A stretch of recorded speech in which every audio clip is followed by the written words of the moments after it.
right here you're getting a really good view from Thomas Pesquet.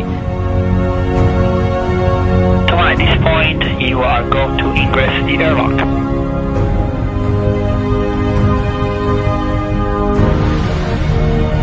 All of the primary tasks have been completed.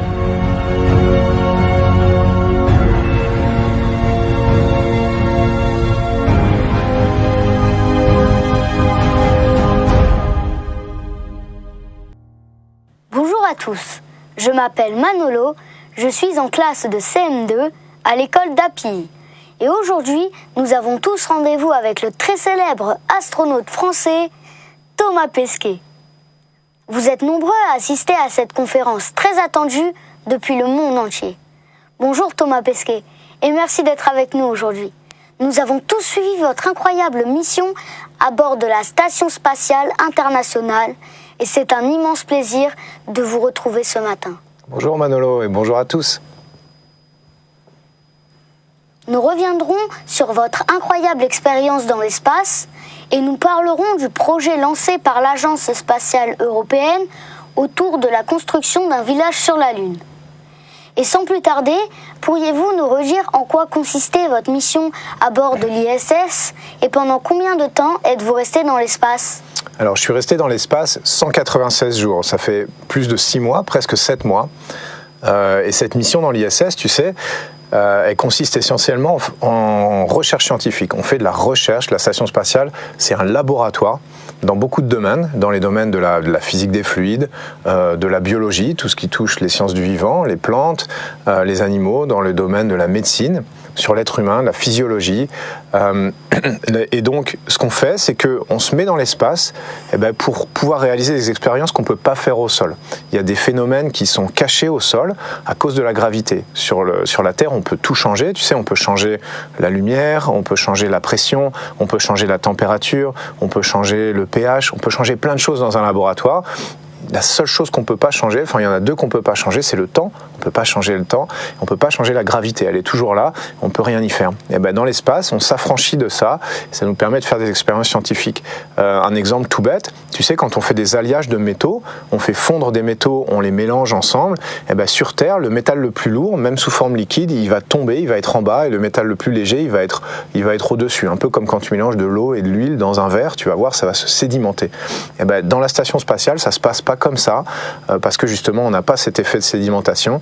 On peut étudier en détail les phénomènes par exemple de formation de nouveaux métaux et ça nous permet d'inventer des nouveaux alliages mécaniques dont on va servir après pour faire des moteurs d'avion, pour faire des coques de téléphone, pour faire plein de choses dans la vie moderne. Donc tu vois, c'est ça qu'on fait dans la station spatiale et ce qu'on fait aussi, on fait de la recherche et on prépare la suite de l'exploration. La station spatiale, c'est pas une fin en soi, c'est juste une étape sur la route de l'exploration qui va ensuite nous emmener dans 20 ans sur Mars et puis on aura appris à faire ça, les techniques, les technologies grâce à la station spatiale. Donc tu vois, c'est ça qui m'a bien occupé pendant 6 mois.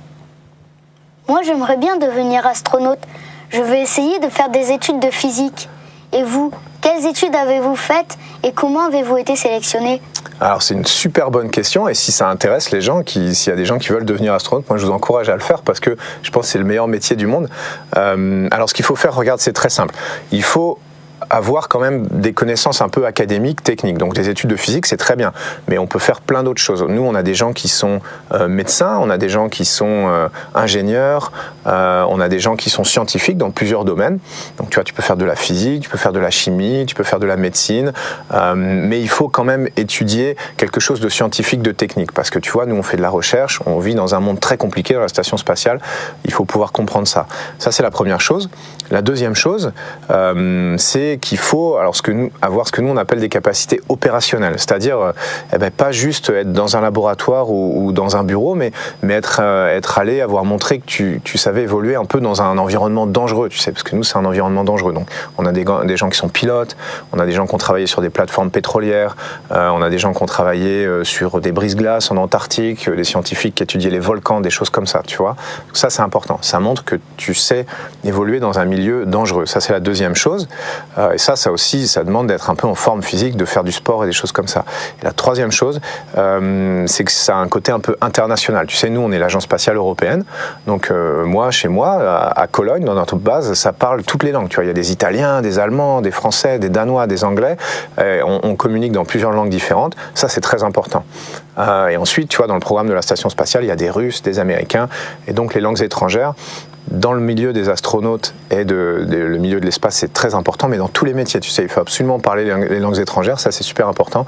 Donc voilà, si tu as ces trois choses-là, donc si tu fais des études de physique, c'est très bien, tu as la première, ensuite il va falloir que tu trouves quelque chose pour avoir cette deuxième qualité un peu opérationnelle. Tu peux être pilote d'avion, tu peux faire du parachutisme, tu peux partir dans des grands voyages, des choses comme ça. Et puis la troisième, il faut bien étudier les langues étrangères. Si tu as ces trois choses-là, eh ben, tu peux t'inscrire à la sélection. Je ne sais pas quand sera la prochaine, mais tu sais, en Europe, on en a une à peu près tous les 10 ans, tu vois, donc tu as encore le temps de te préparer. Comme vous êtes pilote de ligne. Ouais. Moi, j'ai fait des études scientifiques, maths et de physique, un peu comme toi. Je suis devenu ingénieur en aéronautique. J'ai travaillé dans l'industrie, ensuite au Centre d'études spatiales, le CNES, en France. Après, je suis devenu pilote. J'ai piloté pour Air France, des Airbus A320 pendant 5 ans. Je suis devenu instructeur sur cet avion-là. Et puis, un jour, je me suis inscrit à la sélection d'astronautes de l'Agence spatiale européenne en 2008. On était 8500 candidats à peu près. Et on était 6 sélectionnés à la fin, 5 garçons et une fille. On aurait bien aimé avoir 3 garçons, 3 filles, mais il n'y avait pas beaucoup de filles qui se sont inscrites, c'est dommage. On a besoin de plus de filles, ça c'est certain. Plus les filles en général sont fortes à l'école. Donc ça c'était en 2008, et depuis 2008-2009, tu vois, il a fallu apprendre le russe, il a fallu se renforcer son corps pour être prêt à aller dans l'espace, il a fallu apprendre plein de choses sur la station spatiale. Donc ça m'a bien occupé pendant quelques années, mais c'est normal, il faut aimer apprendre, tu sais, pour être astronaute. Êtes-vous content des résultats de vos expériences? Vous voulez bien nous confier une de vos découvertes, ou c'est top secret? Non, c'est pas top secret, tu sais, c'est pas top secret du tout, parce que la recherche qu'on fait à bord de la station spatiale, elle a pour but de bénéficier à tout le monde. Tu vois, c'est pas des choses top secrètes, c'est des choses qu'on essaye justement d'injecter dans la société. Après, parfois, ça prend très longtemps. Tu sais, la recherche scientifique, tu verras, quand tu feras des études de physique, dans quelques années, c'est un peu compliqué parce qu'il te faut beaucoup de résultats pour pouvoir conclure. Si tu n'as qu'un seul sujet, eh ben, tu peux conclure sur moi, mais est-ce que ça veut dire que c'est représentatif de tout le monde? Est-ce que tu as une conclusion sur tout le monde? Tu sais pas. Donc, il y a des expériences qui sont encore en cours, il y en a certaines qui sont finies. Et tu vois, une des expériences qu'on a faites notamment, elle étudiait des nouvelles surfaces qui sont résistantes aux bactéries, en fait, où les bactéries ne peuvent pas se déposer, parce que ça, ce que ça fait qu'elles sont propres en permanence, il n'y a jamais besoin de les nettoyer, et ça a l'air anecdotique, mais tu vois, dans certains milieux comme nous dans la station spatiale, mais aussi dans les hôpitaux où on a peur des problèmes de contagion, dans les aéroports, dans les trains, dans les gares où il y a beaucoup de gens qui passent, et tu sais, certains ont des microbes, certains sont malades, il ne faut pas que ça contamine tout le monde, et ben on a besoin de ce genre de surface, et nous on a testé ça, on a validé ça à bord de la station spatiale internationale, tu vois, c'est des choses comme ça. Il y a aussi des recherches sur le corps humain. Moi j'étais le cobaye de beaucoup d'expériences, donc des expériences en médecine. On a regardé les muscles, comment les muscles s'atrophient, deviennent plus faibles dans l'espace. Ça va nous permettre d'aider des gens qui sont atteints de pathologies, de maladies, comme des myopathies par exemple, donc tu as peut-être entendu parler. Donc on fait des choses comme ça, on avance petit à petit, mais tu vois, depuis qu'on a la Station Spatiale Internationale, tous les ans on a des résultats de recherche comme ça. Et ça se passe comment, une journée dans l'espace? Vous dormez où? Vous mangez quoi? Ah, une journée dans l'espace, tu sais, ça se passe, c'est assez spécial. La station spatiale, tu vois, c'est immense. C'est comme un gros bateau, en fait. Tu vois, si tu as déjà fait un voyage dans un gros bateau, c'est un petit peu ça. On a chacun notre petite cabine à bord, mais qui est toute petite, qui est de la taille d'une cabine téléphonique, on va dire d'un grand placard. Et dedans, on a nos objets personnels. Tout le reste de la station spatiale, c'est public, c'est un endroit commun qu'on partage, où souvent il y a des caméras, donc le centre de contrôle au sol nous voit, et le seul endroit un peu privé où on est tout seul, c'est dans notre petite cabine, on peut fermer la porte, c'est là qu'on dort, c'est là souvent qu'on appelle au téléphone, sa famille, c'est là qu'on a un ordinateur pour échanger des emails, tu sais, avec les gens du sol qui nous aident à travailler. et c'est là qu'on dort accroché au mur. Tu sais, on a un duvet avec des trous pour les bras, on se glisse dedans, on le ferme, et ce duvet il est accroché au mur, et on dort en flottant comme ça. Donc on peut s'arrimer sur le mur avec des tendeurs par exemple, une espèce de gros élastique, ou pas, ou on peut dormir en flottant un peu plus, ça dépend des gens. Il y a des gens qui ont du mal à dormir en flottant, parce que tu sais, sur Terre, tu as l'habitude d'avoir ton oreiller sur la tête, d'avoir le corps qui repose sur le lit, et ça, tu l'auras pas dans la station spatiale. Mais moi, je dormais très bien. Donc une journée, écoute, c'est un peu comme une journée d'école. On commence tous les matins à la même heure, on commence à 7h30 du matin, on a une grande conférence avec tous les centres de contrôle. Il y a des centres de contrôle aux États-Unis, en Russie, en Europe, au Japon, au Canada. Des centres de contrôle, tu vois ce que c'est des gens au sol qui, eux, nous suivent sur leurs écrans et nous aident à utiliser la station spatiale et à faire nos expériences scientifiques. On leur parle à la radio, comme dans un avion. Tu sais, quand tu parles à la tour de contrôle en avion, c'est la même chose. Et on va discuter du programme de la journée, poser des questions, répondre aux questions. Ensuite, chacun va travailler de son côté. On a l'emploi du temps qui est mis en musique depuis le centre de contrôle, qu'on suit sur un ordinateur. On a nos activités de la journée, chacun les siennes, parfois ensemble, parfois séparément. Le midi, hop, on attrape un sandwich, on mange rapidement. Et puis souvent, on finit la journée par 2 heures, 2h30 de sport qu'on fait de manière quotidienne. Sinon, on s'affaiblirait un petit peu trop. Voilà, et à 7h30 du soir, 19h30, on finit la journée par une grande conférence, la même que le matin, pour clôturer la journée. Et ensuite, chacun est libre de faire ce qu'il veut. Donc vers 20h, on a fini à peu près. On va dîner tous ensemble dans la station spatiale. On discute un petit peu. On va appeler notre famille au téléphone. Et ensuite, on peut s'adonner à ses loisirs. Il y a des gens qui lisent, il y a des gens qui regardent un film, il y a des gens qui écoutent de la musique. Moi, j'ai fait beaucoup de photos. Souvent, j'allais me mettre dans les fenêtres de la cupola, tu sais, je regardais la Terre défiler et je prenais des photos. Voilà, une journée normale dans la station spatiale, c'est comme ça que ça se passe. On va aussi parler de la construction d'un village sur la Lune. C'est quoi exactement? Ce n'est pas dangereux de vivre sur la Lune à cause des météorites, des températures très froides, très chaudes? Si, c'est dangereux de vivre sur la Lune, tu sais, mais c'est dangereux aussi de vivre dans la station spatiale. Dès qu'on quitte la Terre, tout devient plus compliqué. On n'est pas protégé par l'atmosphère, tu sais, donc déjà on n'a pas d'air à respirer. Il faut amener son air avec soi. Ça c'est compliqué, nous on est fait pour respirer de l'air, tu sais. Donc dans la station spatiale, on est à l'intérieur de la station. Sur la Lune, ce serait pareil, il faudra avoir de l'air dans nos modules, dans nos scaphandres, dans nos véhicules, ça c'est compliqué. La température aussi varie énormément. Quand tu es au soleil, tu as très très très très très chaud, et quand tu n'es pas au soleil, tu as très très très très froid. Donc ça, c'est aussi un problème. Il faut trouver de l'eau, et puis comme tu le dis, on est moins protégé des météorites. Tu vois, la Lune, il y a des ronds sur la Lune comme ça, c'est des cratères de météorites qui sont écrasés. Sur Terre, les météorites, souvent, elles brûlent dans l'atmosphère et on les voit rentrer, tu sais, c'est les étoiles filantes. On les voit rentrer dans l'atmosphère, des petits cailloux qui brûlent et du coup on est protégé, ils ne tombent pas jusqu'au sol la plupart du temps. Donc oui, c'est compliqué, c'est plus compliqué, mais c'est aussi super intéressant parce qu'on va pouvoir faire des découvertes, on va pouvoir avoir accès à des choses qu'on ne connaît pas. Tu sais, la Lune, on est sûr que c'est un morceau de la Terre qui a été éjecté à un moment de l'histoire et qui maintenant est resté autour de nous sans atmosphère. Donc en allant sur la Lune, on va apprendre beaucoup de choses aussi sur la Terre. Et de faire cette base lunaire, ça nous permettrait d'avoir accès à toutes ces données-là et de faire de la recherche scientifique qu'on ne peut pas faire aujourd'hui. Donc on trouve que c'est super intéressant. Voilà. Et on veut y aller tous ensemble, on veut créer une vraie infrastructure, pas juste une base, pas juste quelques personnes, mais un véritable village lunaire, c'est ça l'idée. D'ailleurs, je crois qu'il y en a plusieurs d'entre vous qui ont participé à l'écriture d'une histoire collaborative là-dessus, je me trompe ou pas? Oui, je crois que c'est l'histoire de Max et de son chat Newton qui habite sur la Lune. D'accord. Et d'ailleurs, est-ce que tu veux que je te lise une partie de cette histoire-là? Oui, super Thomas. Ouais, allez, c'est parti, je l'ai sur les genoux. Regarde. Nous allons habiter sur la Lune, lui avait-il dit. Quelle chance! Papa va créer un jardin pour qu'on mange autre chose que des aliments en poudre réhydratés. Maman, elle, travaillera au système de protection anti-tempête solaire. Nous serons comme des explorateurs dans un nouveau monde. Max et Newton, comme la plupart des passagers, avaient beaucoup dormi durant le voyage. Mais à l'approche de la Lune, l'effervescence régnait dans le véhicule spatial. C'était bien un monde nouveau qu'ils découvraient à travers les hublots. Vous avez vu le ciel d'un noir d'encre. Comme le sol semble grisâtre et poussiéreux. Heureusement que nous avons des verres teintés, le soleil est vraiment éblouissant. Voilà, donc vous découvrirez la suite et la fin de l'histoire dans les prochains jours sur lea.fr. Très bien. Nous allons bientôt passer à la partie questions-réponses. Mais avant, c'est à vous de jouer. Nous vous proposons de participer à un petit texte de 3 questions. Un petit quiz de 3 questions.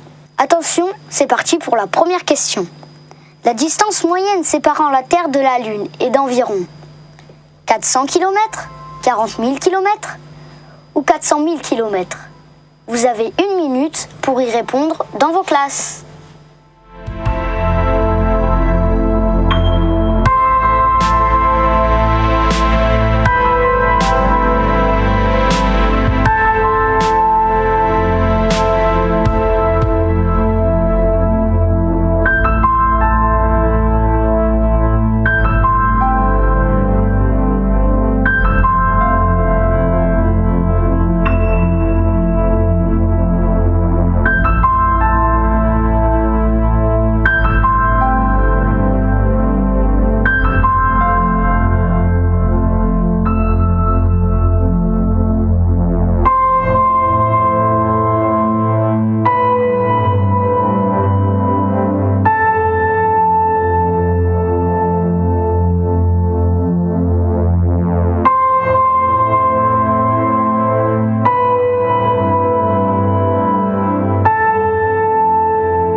Km.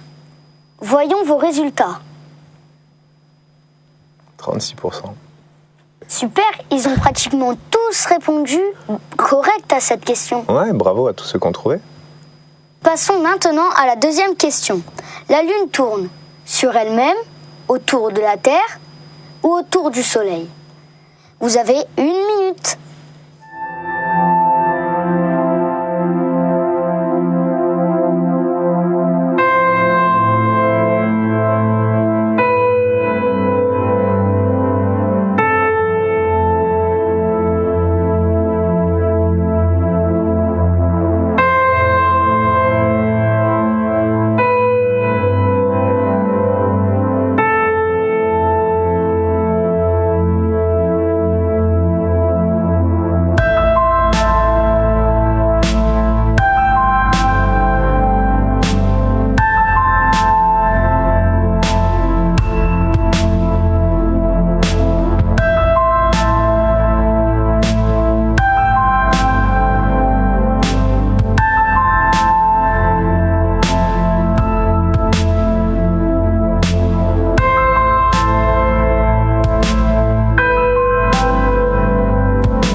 Voyons vos résultats. Autour de la Terre. Mais tu sais, la Lune tourne autour de la Terre, mais la Terre, elle tourne autour du Soleil. La Lune, quelque part, elle tourne aussi autour du Soleil, en même temps que la Terre. Passons maintenant à la troisième et dernière question. Sans la Lune, la Terre n'aurait pas de mer, de montagne ou de saison. Vous avez également 1 minute pour y répondre.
Bravo! Sans la Lune, la Terre n'aurait pas de saison. Voyons vos résultats. Bien. 58%. Bah oui, c'était plus difficile celle-là, Manolo, t'es d'accord avec moi? C'était la question la plus difficile. Ça bouge encore. Ça bouge encore, c'est pas tout à fait fini. Mais quand même, une majorité de gens ont bien répondu, tu vois. Il y aurait plus de saison, mais il y aurait aussi plus de marées, des marées beaucoup plus faibles. Et puis sans doute la Terre tournerait plus vite sur elle-même, l'axe de la Terre pourrait changer, et c'est ça en fait qui au final supprimerait les saisons. Donc ce serait quand même très compliqué pour nous sans la Lune. Moralité, il faut la garder. Sûr. Nous avons un petit dessin animé pour vous expliquer plein de choses sur l'univers, la Terre, la Lune, bref, place aux images. L'univers, qu'est-ce que c'est ? La nuit, en regardant le ciel quand il est dégagé, tu parviens à en deviner une toute petite partie. L'univers comprend tout ce que nous connaissons. Les galaxies, les étoiles, les planètes, les roches, les gaz et ce que nous ne connaissons pas encore. Parmi les milliards de galaxies, la Voie lactée est le nom de la galaxie dans laquelle se situe notre système solaire. Le système solaire est composé du Soleil, des 8 planètes et de leurs lunes, de planètes naines, de la ceinture d'astéroïdes entre Mars et Jupiter, de poussière, de gaz et de millions d'astéroïdes et de comètes. Tous ces corps ou objets célestes gravitent autour du Soleil, suivant des orbites elliptiques. Le Soleil est une étoile. Quand tu la regardes, elle te paraît petite et lointaine.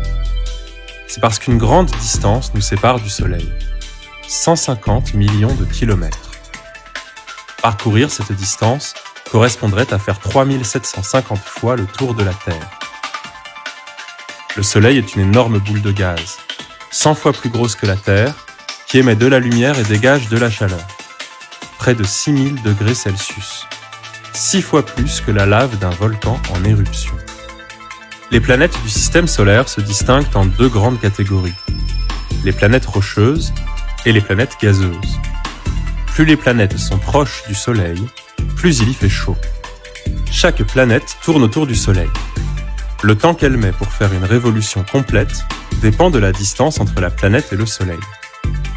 Comme tu le sais certainement déjà, la planète Terre fait le tour du Soleil en 365 jours, soit une année complète. Ça ne prendra que 3 mois à Mercure qui est la plus proche du Soleil et 165 années à Neptune qui est la plus éloignée. Chaque planète tourne également sur elle-même. La Terre réalise une rotation complète en 24 heures. Pendant cette rotation, une partie de notre planète est dans l'ombre. C'est la nuit. L'autre partie est éclairée par le Soleil. C'est le jour. L'axe de la Terre est légèrement incliné par rapport au Soleil. Pendant sa révolution autour du Soleil, ce ne sont donc pas toujours les mêmes points de la Terre qui bénéficient des rayons du Soleil. C'est ce qui définit les saisons. La Terre est accompagnée d'un satellite naturel, la Lune, qui se situe à 400 000 km. Cela représente une distance de 400 fois la France si on la mettait bout à bout. Selon les jours, elle n'a pas la même forme. Ce sont les phases de la Lune. Ce cycle lunaire dure entre 28 et 29 jours. Grâce à sa force gravitationnelle, elle organise le mouvement incessant des marées qui réduit la vitesse de rotation de la Terre. Elle permet aussi à la Terre de maintenir son inclinaison, et donc l'existence des saisons. Elle deviendra certainement une base permanente dans les prochaines années, au service de l'exploration spatiale. Et voilà, nous allons maintenant passer à la partie questions-réponses. Thomas va répondre aux questions que nous aurons sélectionnées en régie. Je vous rappelle donc que vous pouvez envoyer vos questions et réactions à Thomas en vous connectant à votre compte Equalix sur notre site. Alors Thomas, c'est parti pour la première question. Chloé, 6e, collège de l'Abert, Cournon d'Auvergne. Quels exemples concrets de détérioration de la planète avez-vous vus ? Pollution, sécheresse, etc. C'est une très bonne question, Chloé. Peut-être avant de répondre à ça, je voudrais dire que on a une petite pensée pour Louis de l'école de Nivillers et qu'on pense fort à lui aujourd'hui. Voilà. Donc une bonne question, Chloé. Pour des exemples concrets de détérioration de la planète, malheureusement, il y en a beaucoup. Et ça, c'est un petit peu dommage parce que on voit la pollution des fleuves. Tu sais, on voit de la pollution qui arrive dans les embouchures de fleuves. On voit la pollution de l'air. Il y a des villes qui sont couvertes par la pollution. On voit les coupes dans la forêt amazonienne. On voit les glaciers qui fondent. Donc on en voit beaucoup. Et ça fait réfléchir. On se dit que la planète, elle est très fragile et qu'il faut la protéger. C'est important.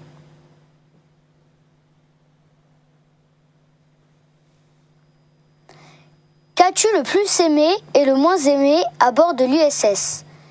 Alexandre, Louis, Mélanie et Antoine, CM2, école publique Rollo.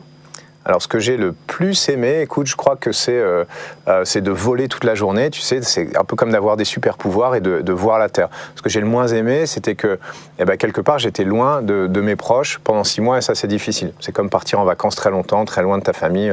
Au bout d'un moment, tu as envie de les revoir. Est-ce que votre rééducation s'est bien passée? Est-ce que ce n'était pas trop dur? Non, ça s'est bien passé, effectivement, de revenir sur Terre. On est un peu en mauvais état, tu sais, c'est difficile d'aller dans l'espace pour le corps humain. On a perdu de la masse musculaire, de la masse osseuse, on est un peu faible, on n'a pas connu la gravité.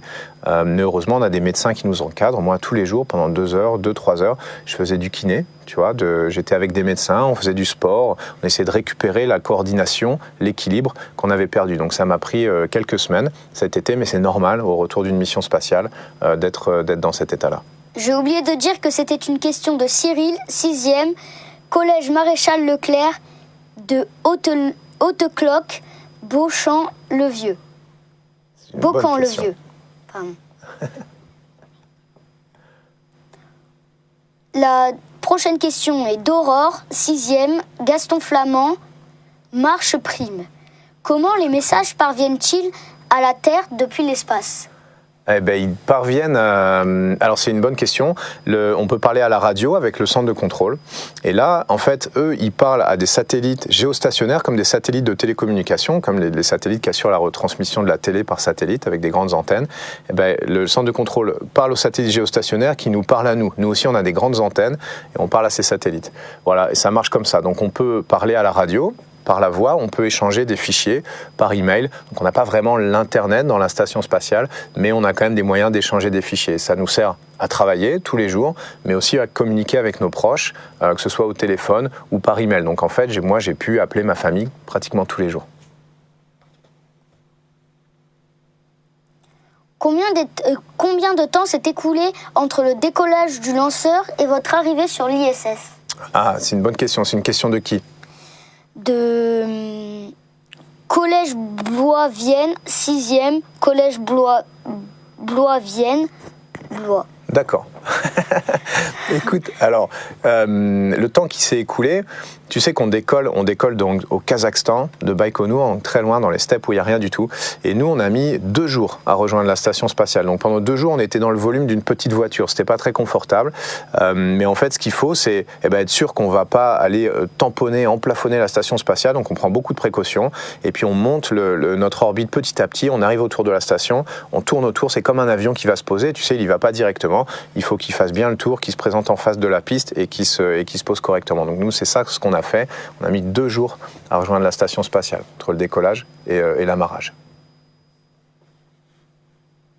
Rose, CM1, école élémentaire, plage, Hendaye. Combien de temps la station permet-elle pour faire le tour de la Terre? La station, elle tourne autour de la Terre en 1h30. On vole à 28 000 km/h, donc ça va très très vite, tu vois, on fait Paris-New York en 10 minutes, et en 1h30, tu fais le tour de la Terre. Ça veut dire qu'en 1h30, tu vas passer au soleil, et puis tout d'un coup, paf, tu passes derrière la Terre, tu es à l'ombre, et tu reviens au soleil comme ça. On voit 15 et 16 levées de soleil et couchers de soleil par jour. Évidemment, à l'intérieur de la station, nous, on laisse les lumières allumées toute la journée, on les éteint le soir. Mais sinon, c'est comme ça. Une journée de station spatiale, c'est 1h30 pour le tour de la Terre. Camille, Paul, Sacha, CM1, école Victor Hugo, Lambressard. Vous aviez une serre dans l'ISS. Est-ce que les végétaux poussent de la même manière que sur Terre? Et comment faisiez-vous pour arroser les plantes? Alors oui, on avait une serre, mais elle était assez petite. Elle était dans le laboratoire européen Columbus, avec de la lumière rose pour faire pousser les plantes. Donc les végétaux poussent pas tout à fait de la même manière, parce que sur Terre, ils poussent en recherchant la lumière. Les feuilles veulent rechercher la lumière, mais aussi les racines sentent la gravité et poussent à la verticale. Là, les racines poussent un petit peu n'importe comment, mais ça, c'est pas grave. Par contre, ce qui est plus difficile, c'est de les arroser, effectivement. Il fallait les arroser avec une seringue. En fait, on avait des seringues remplies d'eau qu'on plantait dans la terre, dans le sol, et on injectait l'eau comme ça, parce qu'évidemment, on peut pas verser de l'eau avec un arrosoir ou allumer un robinet. Donc, on les arrosait à la seringue seringues quasiment tous les jours. Mais ça marchait très bien. On avait des salades à bord de la station spatiale. On avait même le droit de les manger de temps en temps. Question de Maëlys, CM1, école élémentaire Ventabrin, Nice. Où vont les déchets organiques? Ah, où vont les déchets organiques? Alors, les déchets à bord de la station spatiale, les déchets de manière générale, on ne peut pas les recycler. Enfin, on peut recycler l'air, on peut recycler l'humidité, donc la transpiration, la condensation, l'urine aussi. On a un système de recyclage. On arrive à sauver 90% de l'eau comme ça. Par contre, les déchets eux-mêmes, on ne peut pas les recycler. Donc en fait, on essaie d'en produire le moins possible déjà. Ça, c'est important. Produire moins de déchets, pas trop d'emballage, des choses petites. Et puis ensuite, on les met dans un véhicule, tu sais, les véhicules qui nous ravitaillent, nous amènent du ravitaillement. On prend tout le ravitaillement, on met tous nos déchets dedans, on les referme, ils repartent et eux, ils vont brûler dans l'atmosphère. Tu sais, comme on parlait des météorites tout à l'heure, ça fait des étoiles filantes. Mais en fait, c'est comme ça qu'on se débarrasse de nos déchets. On les brûle dans l'atmosphère. Est-ce que tu as eu peur quand tu es sorti pour la première fois dans l'espace? Aaron, CE1, école élémentaire, Lessigny. J'ai eu peur, oui, c'est impressionnant, tu sais. Parce que quand tu sors de la station spatiale, c'est dangereux. Tu sais, à l'intérieur, tu es protégé, mais là, tu es beaucoup moins protégé. Donc, on a parlé des températures, on a parlé des risques aussi de lâcher la station spatiale. C'est un peu comme en escalade, tu sais, il ne faut pas lâcher, c'est important. Alors nous, on ne tomberait pas, mais on pourrait dériver, s'éloigner de la station, on n'aurait pas de moyen de revenir.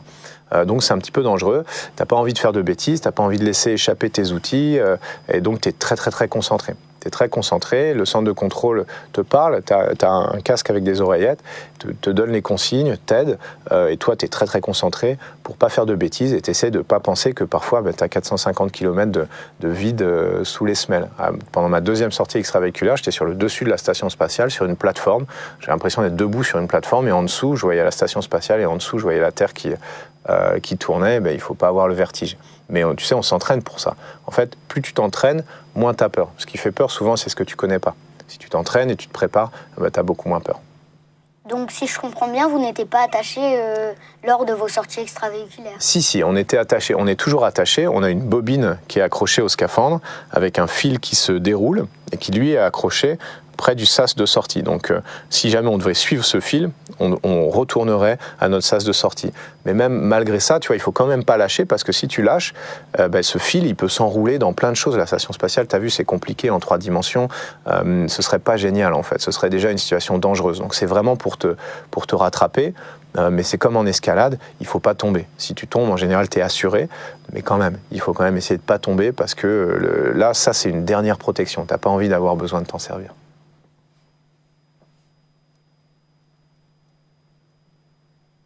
Gabin, CM2, école primaire de Chevagne. Quand vous mangez dans l'espace, est-ce que l'absence d'apesanteur influence la digestion des aliments? Ah, alors c'est pas qu'il n'y a pas de pesanteur dans l'espace. Tu sais, la pesanteur, la gravité, elle est toujours là. C'est juste qu'on tourne tellement vite autour de la Terre qu'on est comme en chute libre. Tu sais, comme en parachute en fait. Sauf qu'on touche jamais le sol parce qu'on chute très très vite autour de la Terre. Pour la digestion, ouais, ça influence un petit peu parce que tu n'as pas le poids. Tu sais, souvent on dit, après un repas un peu copieux, pour digérer, il faut marcher. Tu sais, tu marches, ça fait descendre un petit peu tout ça. Bon, voilà, c'est une recette, une méthode de grand-mère, mais ça marche bien. Et ben nous, dans la station spatiale, on ne peut pas faire ça. Donc le résultat, tu sais, c'est qu'au début, on mange moins parce que les aliments, ils flottent dans l'estomac et tu as l'impression d'être rempli très très vite. Donc, tu manges un tout petit peu et hop, tu as l'impression que ton estomac est tout rempli parce que ça flotte là-dedans. Donc au début, on perd du poids et on mange pas trop. Et les médecins qui nous suivent nous encouragent et nous disent il faut manger plus, il faut manger équilibré, il faut avoir ses calories. C'est comme sur Terre, tu sais, on essaie d'avoir un régime équilibré et de se dépenser. En fait, c'est la même chose qu'ici.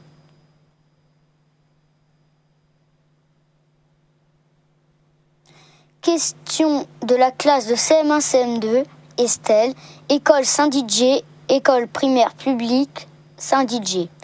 Y avait-il un médecin dans l'ISS? Quand on est blessé ou malade, comment on fait? Eh ben, c'est une bonne question. Alors, nous, on n'avait pas de médecin. Tu sais, je t'ai dit tout à l'heure, il y a des médecins qui deviennent astronautes. Donc eux, ils sont déjà médecins. S'ils sont à bord de l'ISS, c'est super, parce qu'ils vont pouvoir nous aider en cas de problème. Mais il y a des astronautes il y a plein d'astronautes qui ne sont pas médecins. Moi, je n'étais pas médecin. Dans mon équipage, il n'y avait pas de médecin. Donc on est entraînés tous, on apprend avant de partir. Ça fait partie des choses qu'il faut apprendre, à faire quelques gestes de médecine. Tu sais, on pourrait se recoudre, par exemple. On peut arracher une dent. Tout ça, on a appris à le faire avant de partir. Parce que ça, il faudrait le faire nous-mêmes. Il faudrait se débrouiller nous-mêmes. On ne peut pas aller chez le dentiste, on ne peut pas aller aux urgences ou à l'hôpital. Il faut qu'on se débrouille nous-mêmes. On a du matériel de médecine à bord. Et puis, on peut appeler des médecins au centre de contrôle. Tu sais, qu'on appellerait au téléphone. On leur dirait, voilà, les diagnostics, la personne a mal de telle manière, à tel endroit. On pourrait leur montrer une image avec une caméra. Eux pourraient nous dire, c'est ça qu'il faut faire. Et nous guider, en fait, de loin pour réaliser des opérations de médecine. Alors, on ne peut pas, tu sais, faire des vraies opérations, ouvrir le corps, etc. Tout ça, on ne peut pas faire. Si on avait des gros problèmes, la seule solution qu'on a, c'est de redescendre. Et d'avoir une équipe qui nous attend et qui va nous soigner au sol. Mais heureusement, ça arrive jamais. Les CM2 de Brix, école du Vieux-Chêne. As-tu croisé des astéroïdes ? Ah, non, j'ai pas croisé d'astéroïdes vraiment, mais tu sais, alors la ceinture d'astéroïdes, on l'a vu, elle est un peu plus loin. Donc nous, on est quand même assez proche de la Terre, on est à 400-450 km. Mais par contre, ce qu'on voit, c'est des météores ou des météorites, donc comme des étoiles filantes qui rentrent dans l'atmosphère de la Terre. Ça, c'est des petits cailloux qui rentrent dans l'atmosphère de la Terre et qui brûlent. Et ce qui est assez intéressant dans la station spatiale, c'est qu'on les voit du dessus. Tu sais, tu vois des petits traits comme ça de feu, mais du dessus, comme une étoile filante, mais vue du dessus. Ça, on en a vu. Mais des vrais astéroïdes, non, on n'en a pas vu. Pas des gros, pas des choses un peu menaçantes. On n'a pas vu de débris spatiaux non plus. Tu sais, on parle des débris spatiaux qui pourraient nous rentrer dedans, en fait, faire une collision. Mais ça, on n'en a pas vu. Et heureusement, parce que ce serait un problème pour nous. J'en profite pour dire que nous avons reçu plus de 1000 questions. Ah, on ne peut pas répondre à toutes, malheureusement. Pourquoi voit-on toujours du feu autour des fusées quand elles rentrent dans l'atmosphère ? Ah. Je sais pas comment on dit le prénom.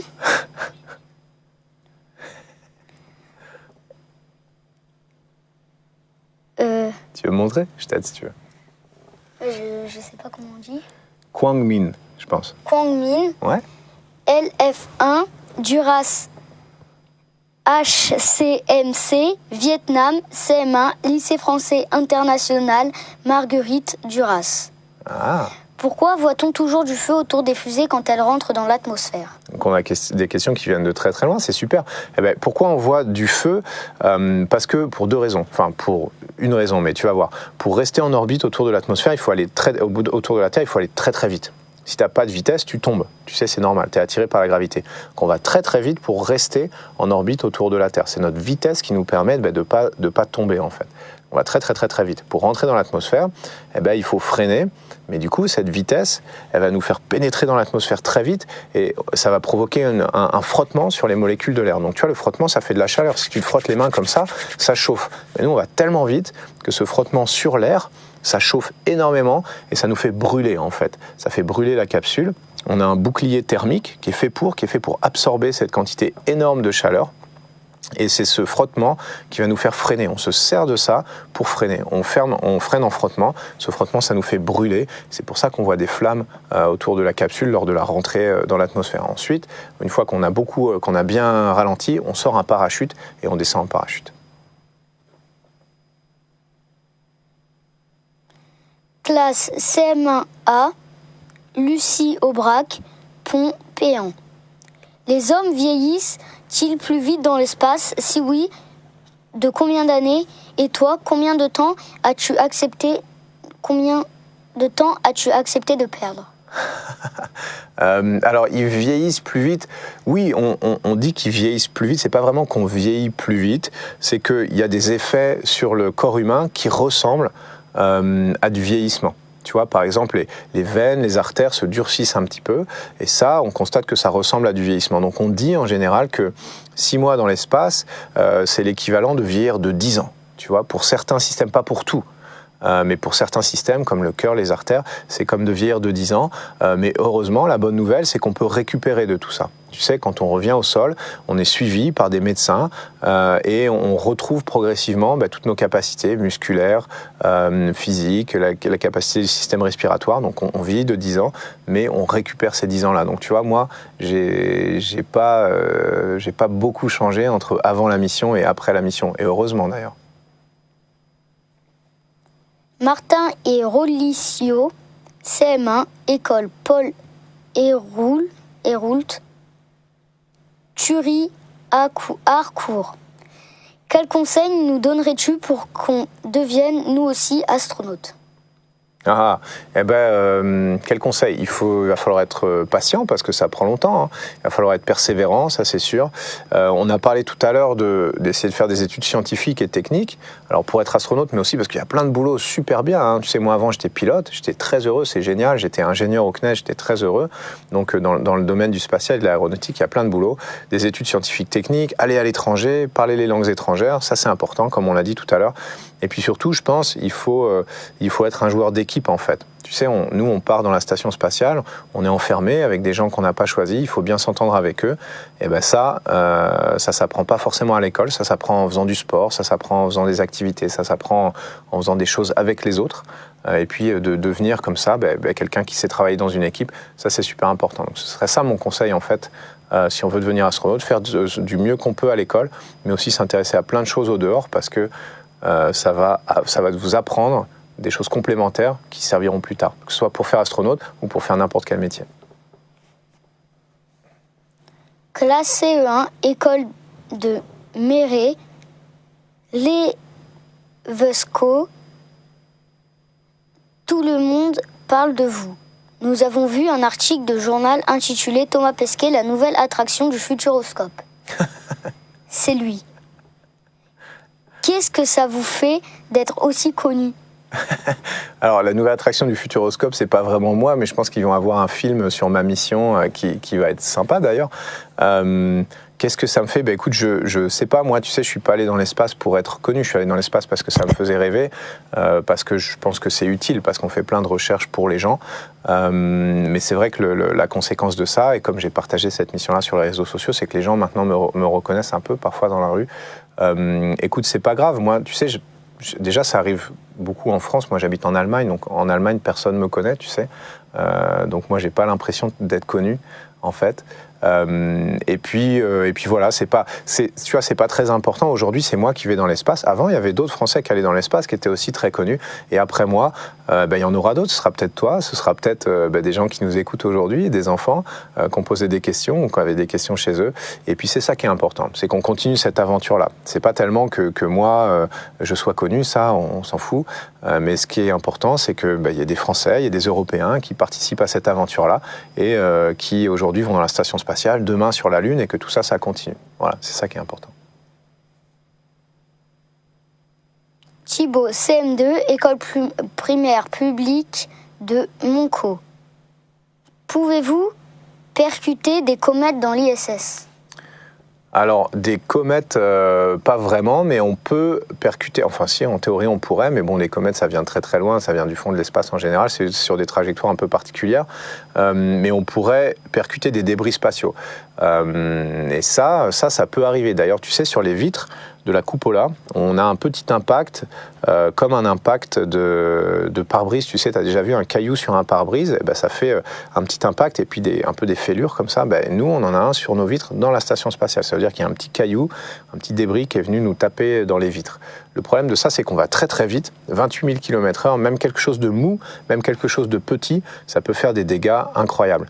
Donc on a des protections, on a du blindage. La cupola, elle a des volets qu'on ferme toutes les nuits quand on va se coucher, on ferme les volets de la cupola. Et la station spatiale en elle-même, elle est en métal, tu sais, donc elle a une protection de blindage qui nous protège des débris spatiaux. Quand on sort en sortie extravéhiculaire aussi, ça peut être un scénario où on est touché par un débris spatial. Mais bon, heureusement, les plus gros, on sait les éviter. On peut manœuvrer la station spatiale quand on sait qu'il y a un débris qui va passer pas très loin. On la remonte en attendant qu'on l'ait évité. Et puis voilà, c'est comme ça qu'on fait. Pourquoi les planètes et la Lune sont-elles rondes ? Classe de CE1 et CE2, Saint-Hippolyte, école Saint-Hippolyte. Eh ben ça, c'est une bonne question. Moi, je suis pas un spécialiste de ça, mais c'est parce que, en fait, c'est la gravité qui les forme comme ça. La gravité, c'est une force centrale. Tu sais, on est tous attirés par les centres de masse, le centre de la Terre, et du coup, ça crée cette forme ronde autour de ça. C'est pour ça que toutes les planètes sont rondes. Alors, tu vois, il y a des astéroïdes qui sont pas ronds dans l'espace, qui sont des cailloux, etc. Mais si jamais ils devaient s'agglomérer en une planète, eh ben la forme, au final, qui résulterait, ce serait toujours le rond. Voilà, c'est pas que c'est fait exprès, c'est pas que c'est plus joli, mais c'est juste que c'est comme ça que ça marche, c'est les lois de la physique que toi tu vas découvrir petit à petit en faisant tes études, qui exigent que les planètes en fait soient rondes. Comment peut-on approvisionner le village sur la Lune en oxygène, en eau et en nourriture? Pendant combien de temps peut-on rester dans la base lunaire? Noémie est la classe de 6e Noisette, collège Charles Dufoucault, Tourcoing, 6e. Eh bien, écoute, il faut... Tu sais, c'est comme la station spatiale. La station spatiale, on est ravitaillé. On n'est pas autonome. On ne peut pas produire notre nourriture. On le fait un petit peu avec notre serre, mais pas complètement. Donc, on est ravitaillé depuis le sol. Eh bien, le village lunaire, ce serait la même chose. Il faudrait, de temps en temps, le ravitailler depuis la Terre avec un véhicule ravitailleur. Donc, on travaille là-dessus au sein de l'Agence spatiale européenne. Et puis, surtout, ce qu'il faut, c'est produire le plus de ressources in situ, c'est-à-dire là où on se trouve. C'est ça qui est important, parce que ça coûte cher d'envoyer des ressources sur la Lune. C'est compliqué techniquement, il faut un vaisseau, il faut une fusée. Donc ce qu'on veut, c'est produire plein de choses in situ. On sait qu'il y a de l'eau sur la Lune, sous forme soit gelée, enfin solide, dans le sol. Donc on veut se servir de cette eau-là pour nos besoins, pour faire de l'oxygène. Déjà, ça nous enlève une belle épine du pied. On voudrait construire nos habitations avec le régolithe lunaire, c'est-à-dire le matériau qui constitue la surface de la Lune. On voudrait se servir de ça et faire par exemple de l'impression 3D pour construire nos structures à nous. Comme ça, on n'a pas besoin d'amener des plaques de métal, des choses comme ça. On utilise ce qu'il y a sur place. Donc tu vois, c'est ça l'idée, c'est d'être le plus indépendant possible. En même temps, il y a des choses qu'on ne pourra pas faire, comme par exemple faire pousser de la nourriture sur la Lune. Du moins au début, on ne saura pas faire. Et il faudra être approvisionné régulièrement depuis la Terre. Voilà. Mais c'est comme dans la station spatiale. Tu sais, on peut vivre dans la station spatiale aussi parce qu'on est ravitaillé depuis la Terre. Maëlys Mathilda Salim, 6e, lycée français Saint-Louis, Stockholm. Pouvez-vous décrire en 3 mots votre voyage dans l'espace? En 3 mots, c'est difficile. C'est difficile. Écoute, je dirais que c'est une aventure. Ça, c'est certain, parce qu'on prend des risques, parce que c'est pas quelque chose qu'on fait tous les jours, parce qu'on va loin, parce qu'on découvre des choses. Voilà, c'est une aventure. C'est scientifique, parce que on fait de la recherche, on a des résultats. On fait des choses extrêmement... C'est la science qui nous permet d'être là et on va dans la station spatiale pour faire de la recherche pour les gens sur Terre grâce à la science. Et puis je dirais humaine, parce que c'est au final une aventure extrêmement humaine. C'est quelque chose qu'on fait pour faire de l'exploration. Donc l'exploration, c'est l'homme qui veut découvrir son environnement, c'est l'homme qui a peur de ce qu'il ne connaît pas. Et nous, on essaie de répondre à ces questions-là en allant de plus en plus loin et en découvrant de plus en plus de choses. Donc voilà, j'utiliserai ces 3 mots-là. Vanille, CE1, Saint-Augustin, Angers, CEDEX 01. Est-ce que le son de ton saxophone était différent dans l'espace? Non, il n'était pas différent. Il était aussi mauvais sur Terre que dans l'espace, parce que moi, je joue pas très bien du saxophone. Mais non, c'était le même en fait, parce que tu sais, le son, c'est la vibration de l'air, donc ça dépend beaucoup de la pression. Et la pression à bord de la station spatiale, c'est la même qu'au sol. Voilà, donc ça changeait pas grand-chose. Après, tu sais, dans la station spatiale, il y a beaucoup de bruit. On a des systèmes qui marchent en permanence, tu sais, comme si tu avais la clim en permanence. Tu avais un ventilateur en permanence, tu avais un frigo en permanence, tu avais, tu sais, des choses, des systèmes électroniques, mécaniques qui font du bruit. Il y a beaucoup de bruit dans la station spatiale, dans tous les modules. Et du coup, évidemment, le son, il est un peu couvert par tout ça. Voilà, mais sinon, à part ça, c'était à peu près la même chose, malheureusement pour mes camarades qui ont été forcés de m'écouter assez régulièrement. Là, c'est les 2 dernières questions. Ah, voilà. Katharina, Margot et Timéo, École Guyard, Criquetot, Léneval. Pourquoi fait-il toujours noir dans l'espace? Ah, pourquoi il fait noir dans l'espace? Parce que tu sais, dans l'espace, il n'y a rien, c'est du grand vide. Et il ne fait pas vraiment toujours noir, mais c'est juste qu'il n'y a pas de fond. Tu sais, si tu projettes une lumière, le soleil il projette une lumière, mais il n'y a pas de mur pour l'arrêter, il n'y a pas de fond, et ben tu vois rien. Tout ça, ça reste du noir en fait. Donc il ne fait pas toujours noir vraiment parce que nous on est au soleil, et c'est pour ça que tu vois, tu peux voir la station spatiale quand elle est au soleil, hein, tu peux la voir depuis la Terre. La Terre est éclairée par la lumière du soleil. Mais il n'y a pas de fond sur tout ça. Enfin, le fond est tellement loin qu'on voit rien. On voit les étoiles qui sont affichées comme sur un mur noir tout au fond, et on les voit pas. Et par contre, quand on passe de l'autre côté de la Terre, là, on est vraiment dans le noir parce que le soleil éclaire la Terre. Il y a un côté éclairé, tu sais.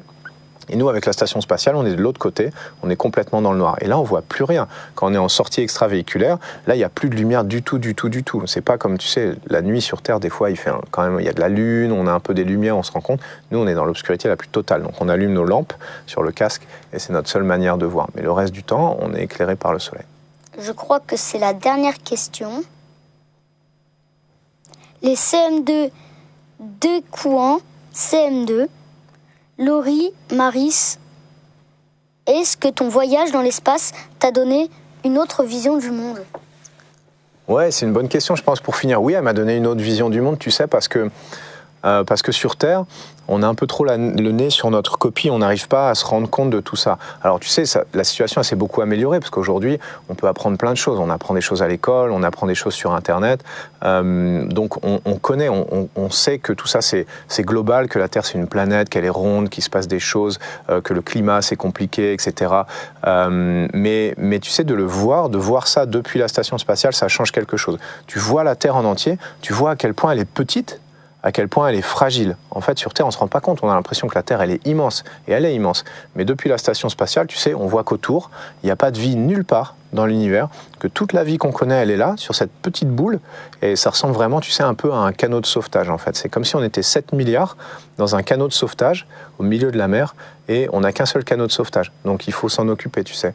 Il faut pas abîmer la planète Terre, ça c'est certain, et c'est pour ça que moi, maintenant, je fais beaucoup plus attention à l'environnement, autant que je peux, parce que vraiment le problème qu'on va avoir, c'est ça. C'est qu'on n'a que ce bateau-là, qu'on est tous dessus dans l'univers, et qu'on ne peut pas se permettre qu'il coule. On n'en a pas d'autre. Donc il faut absolument l'entretenir. Moi, j'essaie d'expliquer ça aux gens, de faire en sorte qu'on protège la planète autant que possible. Et voilà, c'est déjà la fin. Merci Thomas d'avoir répondu à nos questions. C'était un vrai plaisir. Merci Manolo, et merci à tous.